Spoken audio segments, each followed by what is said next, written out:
नमस्कार, 1 मई के America live में आपका स्वागत है। हमारी खास श्रृंखला ओबामा के 100 दिन की अंतिम कड़ी में आज बात राष्ट्रपति ओबामा के नेतृत्व की। सबसे पहले एक नजर अब तक की उनकी उपलब्धियों पर। राष्ट्रपति ओबामा ने अमेरिकी अर्थव्यवस्था को सुधारने के लिए उठाए बड़े कदम, मुस्लिम देशों के साथ संबंध सुधारने की पहल की और अफगानिस्तान पाकिस्तान में एक नई दिशा के लिए नीति तैयार की। मैं हूं वॉशिंगटन डीसी से वॉइस ऑफ अमेरिका का अंशुमान आपटे। व्हाइट हाउस में 100 दिन बिताने के बाद अमेरिकी जनता के बीच राष्ट्रपति ओबामा की लोकप्रियता बरकरार है। आइए अब जानते हैं कि जानकारों की नजर में बराक ओबामा किस तरह के नेता के रूप में उभर कर आए हैं। It's time for them to own their failure. It's time for us to change America. ये थे डेमोक्रेटिक पार्टी के उम्मीदवार Barack Obama. We've begun the work of remaking America. और ये हैं राष्ट्रपति Barack Obama. We're working. Barack Obama ने जब राष्ट्रपति का पद संभाला तब अमेरिका आर्थिक संकट की गहरी खाई में फंसा था। अफगानिस्तान में तालिबान जोर पकड़ रहा था और पूरी दुनिया में अमेरिका की छवि को भी गहरी चोट पहुंची थी। राष्ट्रपति बनते ही ओबामा ने इन परिस्थितियों में सुधार लाने की कोशिश की। जानकारों के मुताबिक उनके नेतृत्व को लेकर आमतौर पर अमेरिकी संतुष्ट हैं। अगर आप इसके पहले के राष्ट्रपति जैसे राष्ट्रपति बुश या बिल क्लिंटन के पहले 100 दिनों को देखें तो दोनों शुरू में ज्यादा कुछ नहीं कर पाए थे। तो मुझे लगता है कि ओबामा के पहले 100 दिन अच्छे हैं।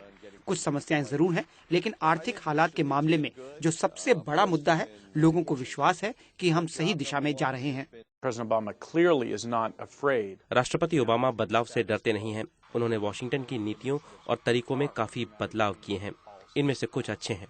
उदाहरण के तौर पर उन्होंने डेमोक्रेटिक और रिपब्लिकन दोनों पार्टियों को साथ लेकर काम करने का जो वादा किया है वो काफी अच्छा है। लेकिन साथ ही उनकी कुछ नीतियों के बारे में चिंताएं भी व्यक्त की जा रही हैं। कई अमेरिकी चिंतित हैं कि कहीं उन पर भारी कर न लगाए जाएं और इसके खिलाफ प्रदर्शन भी हुए हैं।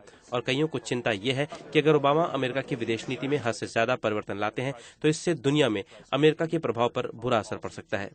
लेकिन सबका मानना यही है कि ओबामा के नेतृत्व को आंकने के लिए 100 दिन बहुत कम है।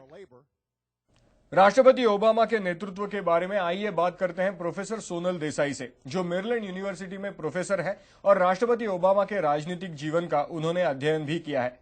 डॉक्टर देसाई, आपका स्वागत है स्टूडियो में। Thank you. तो मेरा पहला सवाल ये था कि जो पहले 100 दिन हैं उनमें राष्ट्रपति ओबामा के नेतृत्व को आप किस तरह से देखती हैं?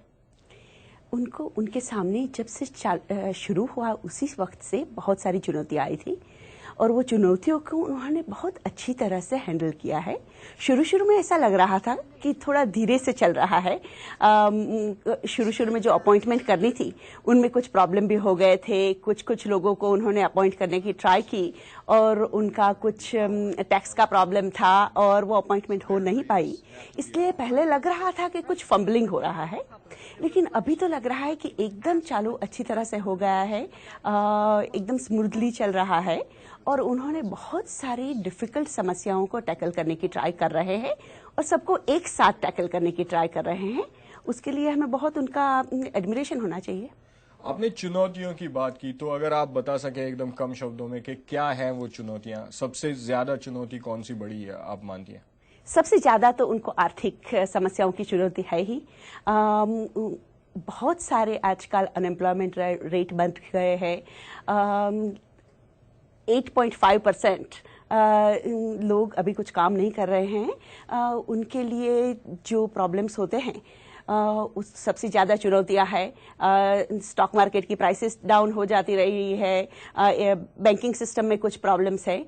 ये आर्थिक चुनौतियां तो सबसे ज़्यादा है ही, लेकिन उसके साथ साथ ही उनके सामने फॉरेन पॉलिसी की भी बहुत समस्या आ रही है। इराक का क्या होना है, अफगानिस्तान का क्या करना है, पाकिस्तान से कैसे डील करेंगे, ये बहुत सारी समस्या आती ही है। बहुत बहुत शुक्रिया आपका। Thank you.